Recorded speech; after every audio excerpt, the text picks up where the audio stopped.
Dari Utsman ibn Affan berkata, aku mendengar Nabi SAW bersabda, sesiapa yang membaca Bismillahilladzi la yadurru ma'asmihi syai'un fil ardi wala fis sama' wa huwas sami'ul alim, yang bermaksud dengan nama Allah yang dengan namanya tidak ada sesuatu pun yang dapat memberikan kemudaratan di bumi maupun di langit.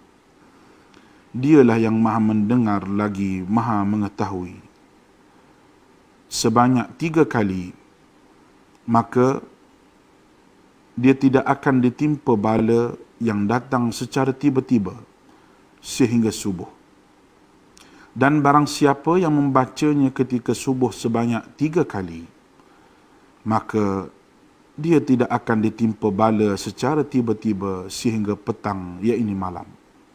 Hadis rawahu Abu Dawud menurut Syekh Syu'ib Al-Arnud. Hadis ini adalah hasan. Hai semua. Selamat sejahtera. Kita bertemu lagi hari ini. Ini adalah perjumpaan kita untuk kali yang kelima. Saya harap semua dalam keadaan sihat-sihat belaka. Semoga murid-murid semua bebas daripada virus COVID-19. Nama saya, untuk yang masih belum mengenali saya lagi, nama saya Syira binti Abdul Razak.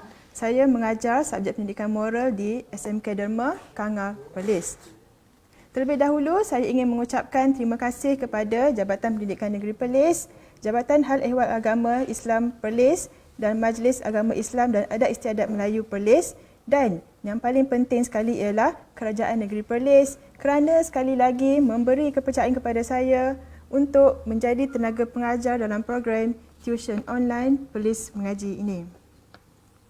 Untuk pengetahuan semua, terutamanya bagi murid-murid yang pertama kali mengikuti tuition online subjek pendidikan moral ini, program ini diadakan khas untuk membantu murid-murid belajar di rumah sepanjang tempoh PKP agar murid-murid tidak ketinggalan dalam pelajaran dan menggunakan waktu yang ada dengan aktiviti yang bermanfaat.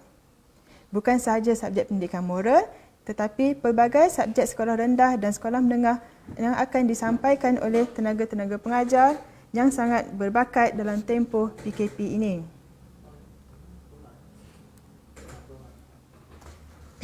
Okey, sebelum saya teruskan dengan pelajaran kita hari ini, marilah kita membuat sedikit ulang kaji.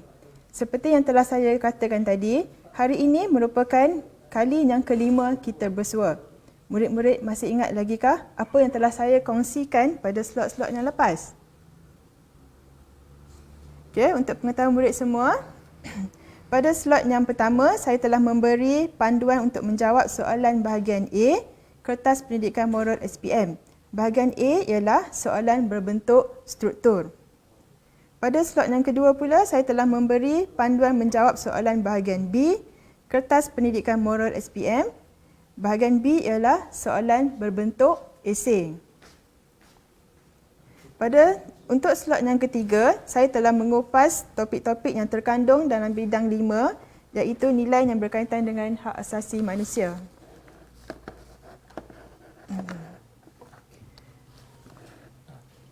Untuk slot yang keempat, saya telah mengupas topik-topik yang terkandung dalam bidang 7, iaitu keamanan dan keharmonian. Okey, jom kita buat kuis sikit. Soalan yang mudah, tetapi jika tak fokus, mungkin tak boleh menjawab. Okey, ini untuk pelajaran yang lepas. Di sini ada nilai dan juga untuk dia punya padankan ya. Jadi tengok untuk hak kanak-kanak, untuk melindungi, dia ada 5, kita dah belajar 5 dalam bidang hak asasi manusia. Ya, ada hak kanak-kanak, hak pengguna, hak golongan kurang berupaya, hak pekerja dan juga hak wanita. Tapi perkataan depan dia apa? Melindungi ke ataupun menghormati? Ya. Jadi kita tengok ya. Cuba murid-murid jawab dulu, fikir-fikir dulu jawapan, nanti saya bagi jawapan. Ya, soalan yang senang saja ni. Okey ya. Yang pertama, hak kanak-kanak melindungi atau menghormati. Untuk hak kanak-kanak ialah melindungi. Nilai melindungi hak kanak-kanak. Untuk hak pengguna, melindungi atau menghormati. melindungi hak pengguna. Okey, untuk hak golongan kurang berupaya, melindungi atau menghormati? Ya, jawapan dia ialah menghormati hak golongan kurang berupaya. Okey, hak pekerja, apa dia? Melindungi atau menghormati? Jawapan dia ialah melindungi hak pekerja. Dan akhir sekali, hak wanita, melindungi atau menghormati? Menghormati hak wanita. Okey, ada yang dapat semua betul? Ya, syabas. Yang mana yang salah tu, kena buat ulang kaji lagi ya. Okey, yang berikutnya. Untuk bidang yang ketujuh, ia adalah nilai yang berkaitan dengan keamanan dan keharmonian. Okey, ada berapa nilai dalam bidang ini dan apa nilai-nilai tersebut? Okey, jadi nilai-nilainya ialah yang pertama, hidup bersama secara aman. Nilai yang kedua yang terdapat dalam bidang yang ketujuh ialah saling membantu dan bekerjasama. Dan untuk nilai yang ketiga yang terdapat dalam bidang ketujuh ialah saling menghormati antara negara. Okey, ini adalah logo-logo. Namakan logo pertubuhan-pertubuhan antara bangsa yang berikut. Ya, ada 3 logo di sini. Saya pun telah ajar pada slot yang lepas. Cuba fikir-fikir dulu apa dia ya. Logo yang pertama apa dia, yang kedua apa dia, logo yang ketiga apa. Okey, yang pertama ialah Pergerakan Negara-Negara Berkecuali atau singkatan dia NAM. Untuk logo yang kedua, Commonwealth. Dan logo yang ketiga ialah Pertubuhan Bangsa-Bangsa Bersatu, PBB. Okey, baiklah, hari ini saya akan menyampaikan isi pelajaran dalam bidang 6 iaitu nilai yang berkaitan dengan demokrasi. Murid-murid ingat tak apa nilai yang ada dalam bidang yang ke-6? Ya, ada 5 nilai semuanya. Ya, tapi hari ini saya akan fokus pada nilai kebebasan bersuara. Ya, apa yang akan saya terangkan nanti adalah rumusan daripada sukatan tingkatan 4 dan tingkatan 5. Okey, jadi kita tengok dulu dalam bidang yang ke-6 ada iaitu nilai yang berkaitan dengan demokrasi, ada 5 nilai. Yang pertama, mematuhi peraturan dan undang-undang. Yang kedua, kebebasan bersuara. Yang ketiga, kebebasan beragama. Yang keempat, penglibatan diri dalam pembangunan negara. Dan yang kelima ialah sikap keterbukaan. Ya, jadi hari ini saya akan kupaskan nilai yang kedua iaitu kebebasan bersuara. Okay, jadi dalam topik ke-30 nilai kebebasan bersuara, perkara yang utama ialah definisi. Ya, murid-murid kena tahu definisi nilai supaya boleh jawab untuk soalan tanya maksud nilai. Ya, murid-murid tak semestinya menghafal definisi nilai ini. Definisi nilai ini berfungsi sebagai untuk menjelaskan tentang apa kebebasan bersuara tersebut. Ya, tapi jika dalam peperiksaan kalau soalan tanya berikan maksud nilai kebebasan bersuara, murid-murid boleh huraikan guna perkataan sendiri. Ya, tapi jangan terpesong jauh daripada definisi nilai ya. Jadi definisi nilai kebebasan bersuara ialah kebebasan berucap dan mengeluarkan buah fikiran dengan batasan tertentu bagi menjaga keselamatan dan ketenteraman. Okay, Malaysia adalah sebuah negara yang menjunjung prinsip demokrasi berperlembagaan. Jadi apa maksud perlembagaan Malaysia ataupun dalam bahasa Inggerisnya Constitution of Malaysia. Ya, jadi ia adalah perlembagaan persekutuan.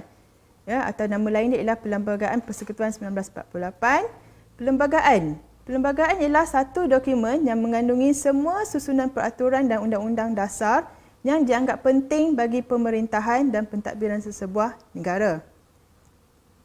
Undang-undang, ya, Perlembagaan Malaysia juga maksudnya ialah undang-undang yang tertinggi di Malaysia. Ya, ia mengandungi 183 perkara dan terbahagi dalam 15 bahagian.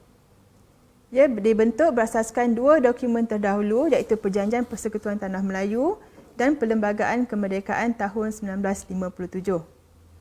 Ya, tujuan dia ialah, tujuan Perlembagaan Malaysia ni adalah untuk menjamin kerjasama, kesepakatan dan kepentingan bersama antara kerajaan persekutuan dan kerajaan negeri. Ia juga berperanan untuk menjamin hak asasi dan kebebasan rakyat dan keadilan sosial untuk semua kaum di negara ini. Ya, untuk semua kaum. Okey, Perlembagaan Malaysia lagi. Perlembagaan Malaysia memperuntukkan setiap warga negara bebas bercakap untuk menyuarakan pendapatnya. Ya, tak kira siapa pun, asalkan rakyat Malaysia dia bebas untuk bercakap. Ya. Walau bagaimanapun, Parlimen telah memutuskan bahawa kebebasan ini perlu dikawal demi keselamatan negara, ketenteraman awam dan hubungan luar negara. Ya, sejarah telah membuktikan bahawa rakyat sesebuah negara yang tidak mempunyai sebarang kawalan undang-undang akan mencetuskan perbalahan dan pergaduhan di kalangan rakyat. Akibatnya berlaku huru-hara dan rakyat tidak dapat hidup dengan aman dan tenteram. Sehubungan itu, melalui Perlembagaan Malaysia, kerajaan telah membenarkan kebebasan bersuara di kalangan rakyat dalam bentuk yang terkawal. Mengikut pindaan Perlembagaan 1971, adalah menjadi suatu kesalahan bagi sesiapa yang mempersoalkan isu-isu sensitif seperti hal-hal mengenai kewarganegaraan, kedaulatan raja-raja, taraf kedudukan dan keistimewaan orang Melayu.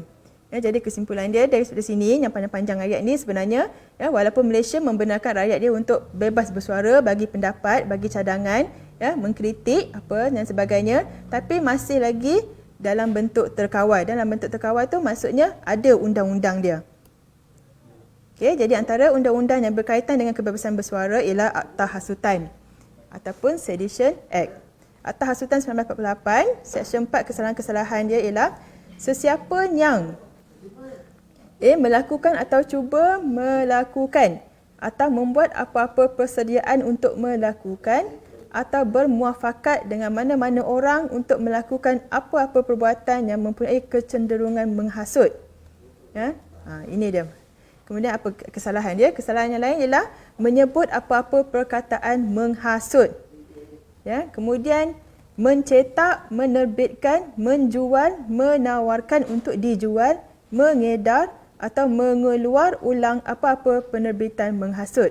Ya, maksudnya apa sahaja yang berkaitan dengan menghasut, terlibat secara langsung atau tak langsung, ya, semua ada akta dia terkandung dalam Akta Hasutan 1948.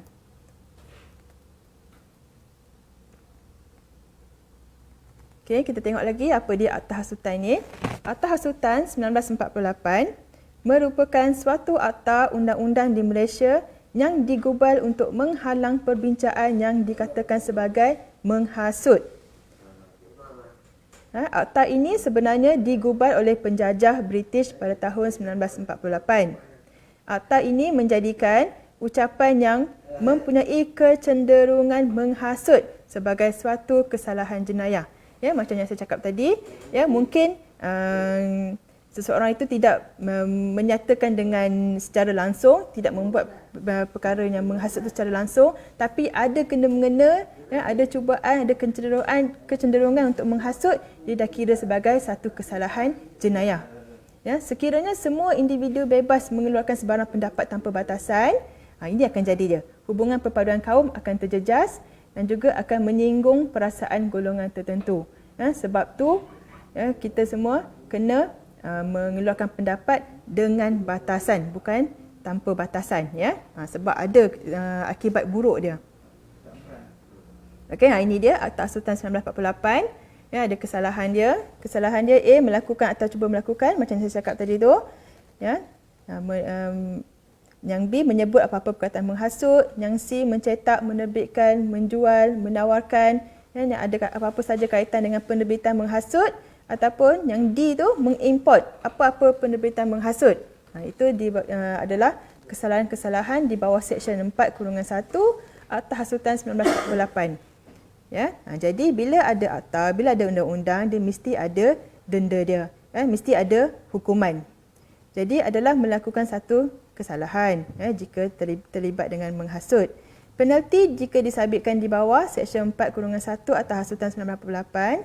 Kesalahan kali pertama akan dikenakan denda tidak melebihi RM5,000 atau tempoh penjara tidak melebihi 3 tahun atau kedua-duanya.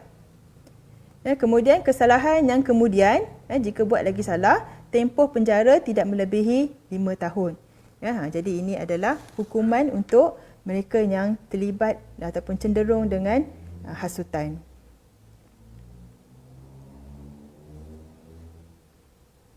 Okey, dalam bab ini, dalam nilai kebebasan bersuara, ada beberapa isu yang tidak boleh dipersoalkan, iaitu isu sensitif. Okey, walaupun kita diberi kebebasan untuk bersuara, tapi ada beberapa isu yang kita tak boleh cakap secara terang-terangan, ataupun dalam kata lain dia adalah sensitif. Jadi ada 3 perkara ataupun 3 isu sensitif yang tidak boleh dipersoalkan, iaitu yang pertama, kedaulatan raja-raja. Dan yang kedua, tentang kewarganegaraan. Dan yang ketiga ialah taraf kedudukan dan keistimewaan orang Melayu. 3 perkara ni tak boleh disentuh, kerana ia adalah isu sensitif. Okey, boleh faham tak setakat ni? Okey, jadi kita rehat sikit. Ada kuis sikit. Kita tengok sini. Ada gambar. How many circles do you see? Tapi jawapannya yang pasti bukan 3, not 3. Walaupun ada bulatan kuning kat situ, circle, jadi tanya how many circles do you see? But not 3. Okey, nanti saya bagi jawapan. Okey, dalam topik ini ada beberapa istilah penting yang akan disebut berulang-ulang kali. Jadi murid-murid mungkin ada yang tidak faham. Jadi di sini saya highlightkan beberapa perkataan yang murid-murid perlu ambil berat. Ada 6 perkara, 6 perkataan ataupun istilah. Istilah yang pertama adalah rusuhan. Istilah yang kedua ialah hasut. Istilah yang ketiga, propaganda. Istilah yang keempat, media massa. Istilah yang kelima, memorandum.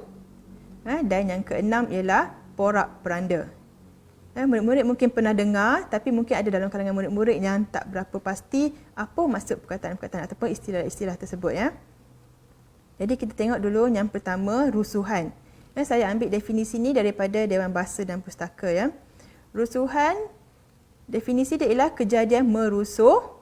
Ia adalah sinonim dengan ataupun sama juga makna dengan kacau bilau, huru-hara, gempar, terganggu.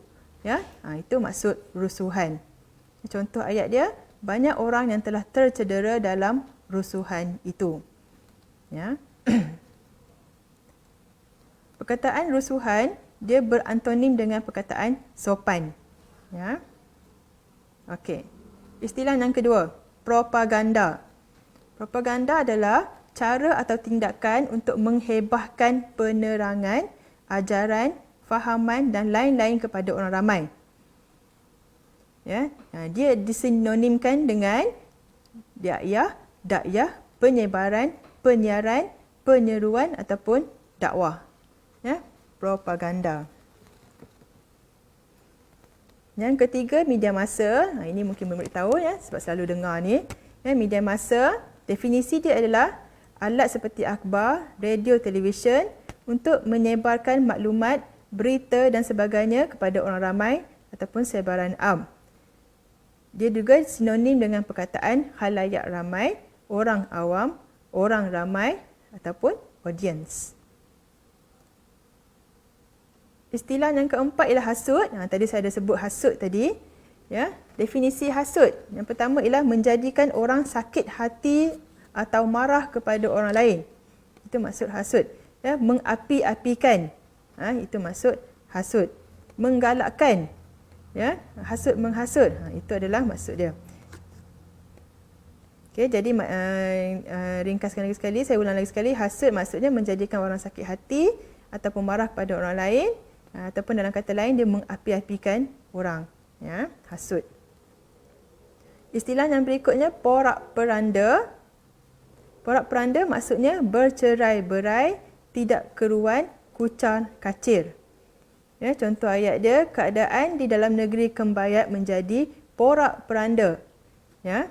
Itu maksud porak-peranda. Bercerai-berai ataupun tidak keruan ataupun kucar kacir. Okey, yang berikutnya ialah memorandum. Apa maksud memorandum? Definisi dia ialah catatan atau peringatan untuk masa yang akan datang. Ia juga berbentuk laporan dan lain-lain mengenai sesuatu yang telah disetujui tetapi belum lagi ditandatangani atau disahkan. Ya, itu maksud memorandum. Okey, kita kembali semula kepada topik kita, peranan media massa sebagai alat perhubungan. Yang pertama, peranan dia ialah sebagai medium percambahan idea ataupun pendapat. Ya, ia berperanan sebagai menyebarkan percambahan idea tentang sesuatu konsep yang baru. Ia juga peranan media massa juga adalah sebagai sumber maklumat penting kepada orang ramai. Media massa juga berperanan sebagai maklumat, menyampaikan maklumat tapi ia boleh disampaikan secara lisan, contohnya melalui berita ataupun program rencana dalam TV dan radio, ataupun media massa boleh menyampaikan maklumat dalam bentuk bertulis seperti surat khabar, jurnal, majalah, risalah ataupun poster. Okey, contoh kat sini ada satu surat, ya, pembaca dia menghantar surat berbunyi, saudara pengarang, saya sangat bersetuju dengan cadangan kerajaan menggunakan bahasa Inggeris dalam pengajaran mata pelajaran sains dan matematik. Bahasa Inggeris merupakan salah satu bahasa yang mampu melatih generasi muda kita menjadi lebih produktif kerana mereka berupaya memperoleh ilmu dalam pelbagai bidang. Saya menyokong usaha kerajaan ini. Saya berharap usaha murni ini dapat memberi manfaat kepada semua pihak. Ya, jadi surat di atas merupakan pandangan seorang rakyat yang menyokong kerajaan dan memberi pendapat yang positif. Okey, itu adalah peranan media massa sebagai alat perhubungan yang pertama. Peranan media massa yang berikutnya ialah untuk membuat penilaian secara objektif. Ya, masyarakat berpeluang membaca atau mendengar hujah daripada pelbagai pihak sebelum membuat keputusan. Pihak media juga boleh menjemput pakar-pakar dalam bidang tertentu untuk membuat penilaian mengenai sesuatu perkara atau tindakan yang diambil oleh institusi tertentu atau isu yang ditimbulkan akibat kejadian atau peristiwa yang tertentu. Ya, jadi murid-murid mungkin biasa tengok, ya, macam ada pelbagai isu yang ditemu bual, rancangan wawancara, ya, macam-macam. Dalam gambar ni, kalau murid tengok gambar ni pun mungkin boleh fahamlah, ya. Semua ni adalah untuk membuat penilaian objektif, ya. Melalui rancangan TV atau radio, isu seperti pencemaran alam sekitar, masalah tol dan sebagainya dapat dibincangkan oleh orang ramai melalui wawancara. Ya, mungkin kerajaan nak membuat sesuatu program, sesuatu dasar, ya, ataupun ada berlaku sesuatu isu dalam negara. Ya, jadi macam mana nak mendengar pendapat daripada rakyat, jadi boleh buat dalam bentuk wawancara ni. Ya, jadi masing-masing akan dijemput wakil daripada golongan-golongan tertentu akan menyuarakan pendapat masing-masing, dan daripada situ kerajaan boleh menggubal dasar sepatutnya. Okey. Yang ketiga ialah peranan media massa sebagai alat perhubungan. Ia berperanan sebagai saluran meluahkan perasaan. Media massa dijadikan ruang untuk masyarakat melahirkan pendapat, memberi komen, membuat aduan, menyampaikan penghargaan atau mengharapkan rayuan. Contohnya dalam surat khabar tertentu, satu ruangan khas disediakan untuk membolehkan pembaca meluahkan aduan mengenai sesuatu isu atau perkara. Ya, jadi contoh di sini, dihantar surat juga lagi. Suratnya berbunyi, saya amat terharu dengan sikap orang ramai yang begitu prihatin terhadap kesusahan anak saya. Tidak dapat saya gambarkan rasa syukur atas kutipan derma untuk membiayai pembedahan anak saya. Anak saya dapat menjalani kehidupan baru berkat sumbangan dan seterusnya. Dan surat ini mungkin panjang lagi, tapi ini ada petikan daripada surat tersebut, ya.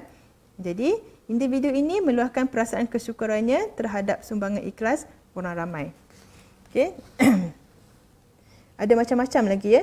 Ada macam-macam isu yang boleh diluahkan di sini, ya. Okey, secara amnya media massa berperanan merupakan saluran yang untuk menyatukan bukannya memporak-perandakan rakyat dengan memaparkan isu-isu yang sensitif. Ya, jadi kita kena ingat, kena faham ya peranan media massa ya sebagai satu saluran yang menyatukan, ya, bukannya memporak-perandakan rakyat dengan memaparkan isu-isu yang sensitif. Ya, kemudian media massa perlu prihatin terhadap keperluan dan perasaan penduduk pelbagai kaum seperti di negara Malaysia. Ya, negara kita ada macam-macam kaum, ya, ada banyak kaum, ya, jadi kita kena fikir, kita kena prihatin dengan perasaan setiap kaum tersebut. Ya, jadi sebab tu kita kena fikir banyak-banyak dulu sebelum kita membuat sesuatu kenyataan ataupun sebelum kita menyuarakan kita punya pendapat. Okey. Kemudian media massa juga tidak boleh digunakan sebagai saluran propaganda kerana boleh menyemarakkan rasa tidak puas hati antara rakyat majoriti dan juga minoriti. Ya, jadi kalau murid-murid nanti bertugas dalam bidang media massa, ini adalah perkara-perkara yang perlu murid-murid tekankan. Ya. Jadi rakyat boleh menyuarakan rasa tidak puas hati tentang okey, itu saya ulang baliknya tu. Okey, rakyat boleh menyuarakan rasa tidak puas hati tentang semua perkara kecuali isu-isu sensitif kerana berpegang kepada sikap toleransi. Okey ya, di sini ada beberapa ciri kebebasan bersuara. Okey, kebebasan bersuara adalah diperuntukkan di bawah perkara 10 Perlembagaan Persekutuan. Ia tertakluk kepada batasan tertentu bagi memelihara kesejahteraan rakyat. Kebebasan bersuara penting bagi memelihara hak rakyat pelbagai kaum.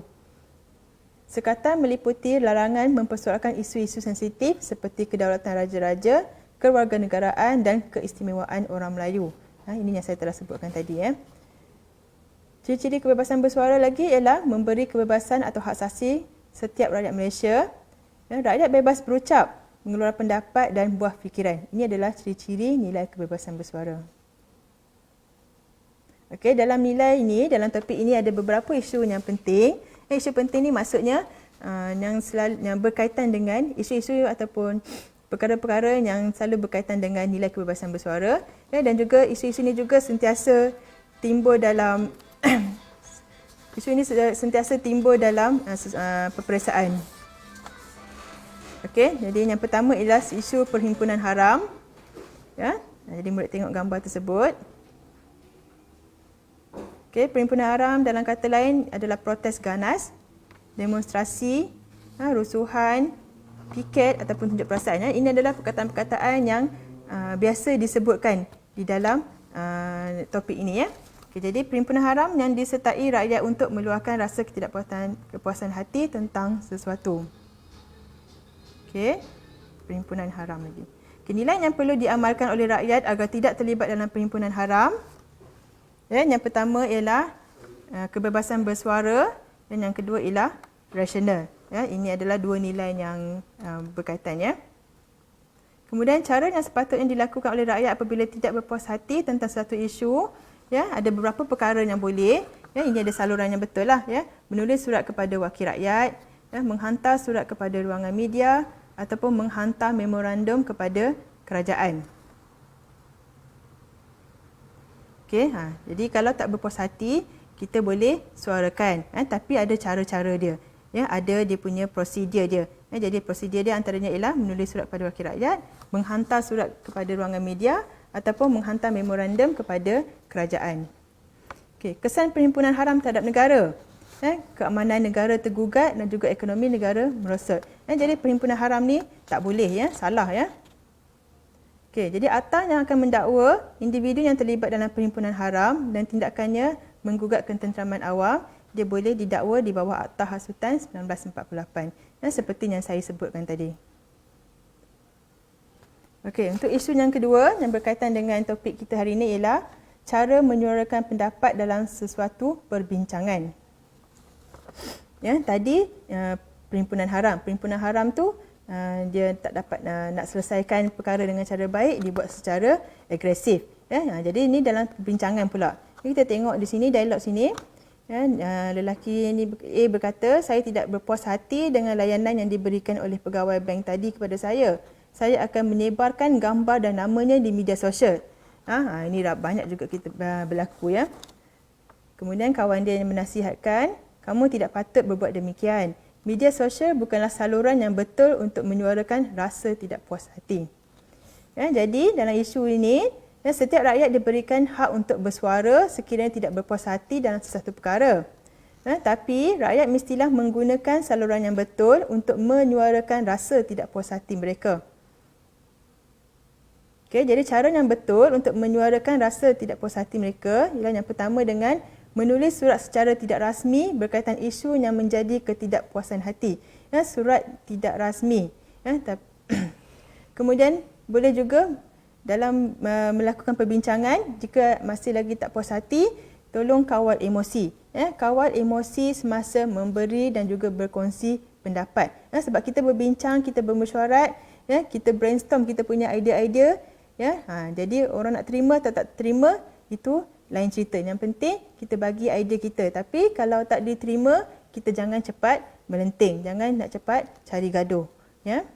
Kemudian menyuarakan ketidakpuasan hati dengan menggunakan saluran yang betul.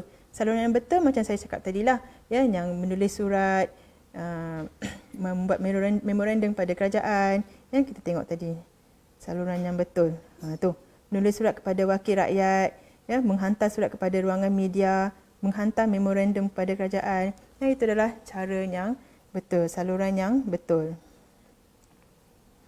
Jadi kesan sekiranya kebebasan bersuara disalahgunakan. Yang pertama, negara akan porak-poranda. Ingat apa maksud porak-poranda, saya dah jelaskan tadi. Kemudian keamanan dan keharmonian negara akan terjejas.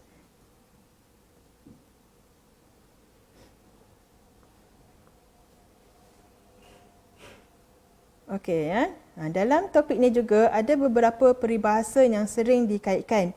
Peribahasa yang pertama, kalau murid-murid pernah dengar, telajak perahu boleh diundur, telajak kata-kata buruk padahnya. Apa maksud peribahasa ini? Jadi maksudnya, setiap pertuturan yang tidak dikawal akan membawa implikasi yang buruk. Berhati-hati apabila berkata-kata ataupun menyatakan sesuatu kerana kata-kata yang sudah terkeluar sukar ditarik balik dan memberi kesan yang mendalam ataupun melukakan hati orang lain. Maksudnya jika kita tersalah tersebut perkara-perkara yang membuat orang sakit hati, kita memang boleh minta maaf. Mungkin orang tu akan terima mohon maaf kita tu, tapi dia akan ingat kata-kata kita tu, dan bila ingat maksudnya dia akan tersentuh hatinya, mungkin sedih, mungkin dia akan marah. Jadi lebih baik kita berfikir dulu sebelum kita cakap apa-apa, supaya tidak membawa implikasi yang buruk, supaya tidak membawa padang yang buruk. Ini adalah peribahasa yang berkaitan dengan isu kita hari ini. Yang kemudian peribahasa yang berikutnya ialah apa agaknya kalau tengok gambar tu? Mata pena lebih tajam dari mata pedang. Pernah dengar? Maksudnya, pendapat yang dikemukakan secara bertulis kadang-kadang lebih berbisa daripada dipotong dengan pedang. Walaupun mata pena keluar dakwat saja, tapi dia boleh berbisa, dia boleh menyakitkan hati orang lain, dia boleh menyedihkan orang lain, dia boleh membangkitkan kemarahan. Sama juga, lebih kuat dia punya kesan dia daripada terkena torehan pedang tersebut. Jadinya maksud di sini juga ialah pengolahan ataupun susunan kata yang sengaja diasah tajam semata-mata untuk menyakiti pihak yang lain. Di sini sengaja diasah tajam. Kadang-kadang isu tu simple saja, kecil saja, tapi dia buat ayat dia memang akan mempengaruhi orang. Sebab ada orang ini berbakat dalam menyusun ataupun mengolah kata-kata. Jadi walaupun perkara tu isu yang remeh, tapi jika disusun ayat itu, dia akan menjadi sesuatu yang besar, isu yang besar. Orang akan terpengaruh dengan tulisan dia tersebut. Jadi ia boleh menyebabkan pihak yang lain itu jatuh terduduk dan mungkin sukar untuk bangun kembali. Maksudnya akan memberi impak yang buruklah kepada pihak yang lain. Contohnya, dengan hanya kata-kata yang ditulis oleh mata pena, ia boleh mencetuskan perang pena iaitu pertengkaran melalui tulisan akhbar dan lain-lain. Ini adalah bukti betapa tajam dan bahayanya mata pena jika ia tidak digunakan dengan berhemah. Ya, kalau murid-murid ada belajar dalam subjek sejarah, ada kan, saya tak pastilah tingkatan berapa, tapi ada satu topik tersebut di mana tahun-tahun ataupun usaha-usaha untuk mendapatkan kemerdekaan Malaysia, di dalam topik tu ada macam-macam nama akhbar, macam-macam nama penulis yang terkenal lah. Ya, semua itu dia berjaya dalam mengolah dan menyusun kata yang boleh membangkitkan semangat untuk berjuang untuk mendapatkan kemerdekaan. Ya, okey, itu dia.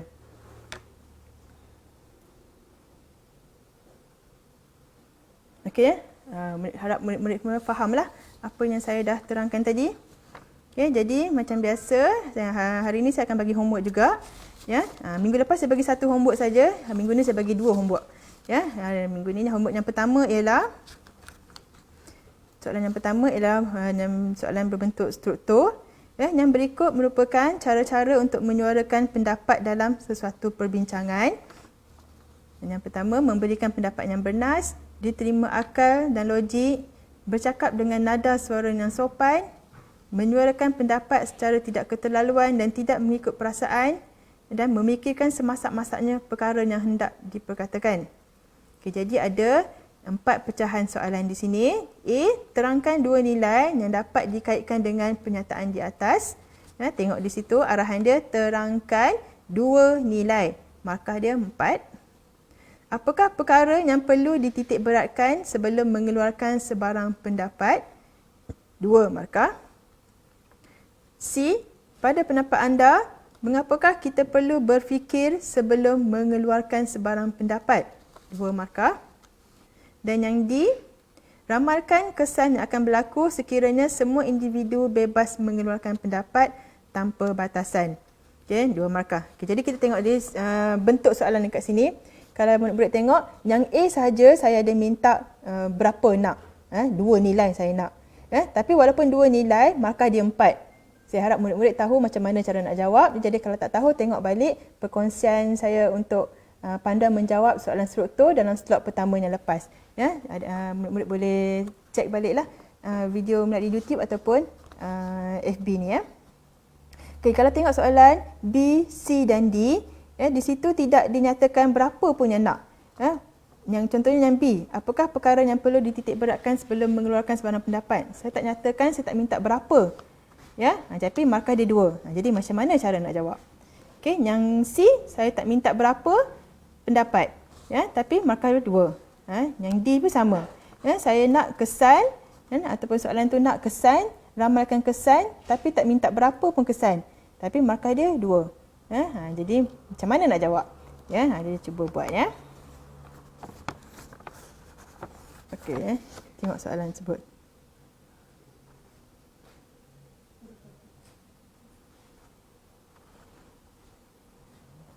Okey, untuk homework yang kedua, soalan esei. Okey, jadi tengok rajah tu. Rajah berikut menunjukkan peranan media massa dalam kehidupan masyarakat. Okey, jadi media massa penyalur informasi positif masyarakat. Okey, arahan dia berdasarkan nilai-nilai murni yang telah dipelajari, terangkan cara-cara media massa mencapai hasratnya. Okey, markah 10. Okey, murid-murid kita tahu ya, untuk esei setiap markah dia adalah 10. Jadi di sini, soalan di sini, ya, saya tak mintakan berapa nilai ataupun berapa cara-cara, ya, tapi markah 10. Jadi macam mana cara nak jawab? Ya, jadi kalau tak tahu, sama juga, tengok balik slot saya yang kedua, yang lepas, di situ ada saya beri panduan untuk menjawab soalan esei. Ya. Di sini soalan kata berdasarkan nilai-nilai murni yang telah dipelajari, maksudnya murid kena bagi nilai murni. Tapi berapa? Kena ingat balik macam mana. Ya, terangkan cara-cara media massa mencapai hasratnya. Okey, terangkan cara-cara. Berapa cara? Berapa kat ni jadi cuba buat. Okey, saya bagi masa untuk salin soalan.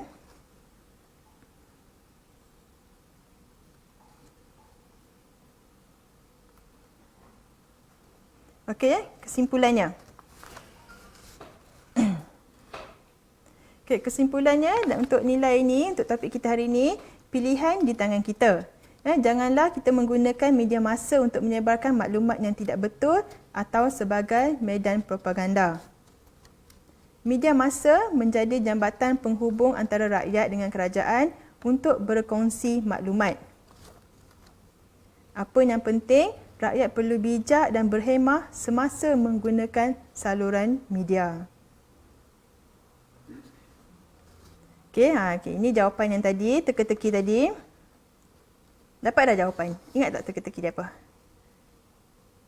Dia minta, dia ada bagi 3 bulatan, soalan tanya how many circles ada kat situ ya, tapi bukan 3. Dia jawapannya ialah tu, ulang balik soalan.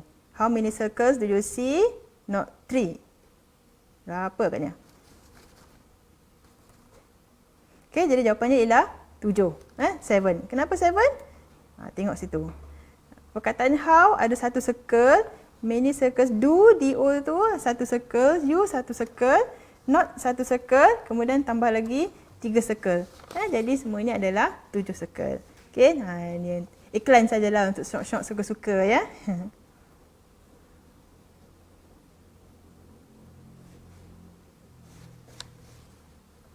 Okey. Demikianlah tadi perkara-perkara penting yang murid-murid perlu faham dan ingat untuk bidang ke-6 ini. Okay, saya harap murid-murid akan terus membuat pembelajaran kendiri di rumah, baca buku teks, cari bahan rujukan tambahan dan juga jangan lupa buat latihan yang banyak. Jangan lupa juga jawab soalan yang saya berikan tadi. Jadi untuk guru-guru, jika nak peraturan pemarkahan, boleh WhatsApp ataupun Telegram saya di nombor 017-942-6862. Ya. Sekian sahaja untuk hari ini. Semoga kita bersua lagi pada minggu hadapan untuk kupasan topik yang ke-33 iaitu nilai sikap keterbukaan. Okay, sebelum saya mengundur diri, sekali lagi terima kasih diucapkan kepada semua pihak yang terlibat secara langsung atau tidak langsung dalam menjayakan program tuition online Perlis Mengaji ini. Jadi sebelum kita berpisah, seperti biasa ingat pesanan ini. Stay at home, hapus COVID-19, thank you frontliners, Perlis Mengaji dan stay at home and study. Bye-bye.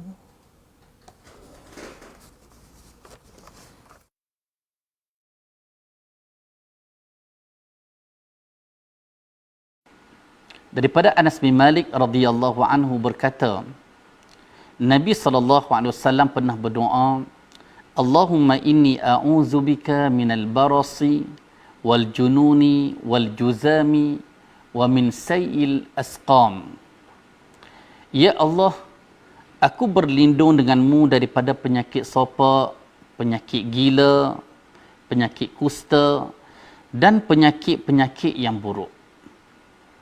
Hadis diriwayatkan oleh Al-Imam Abu Dawud dengan sanad yang sahih.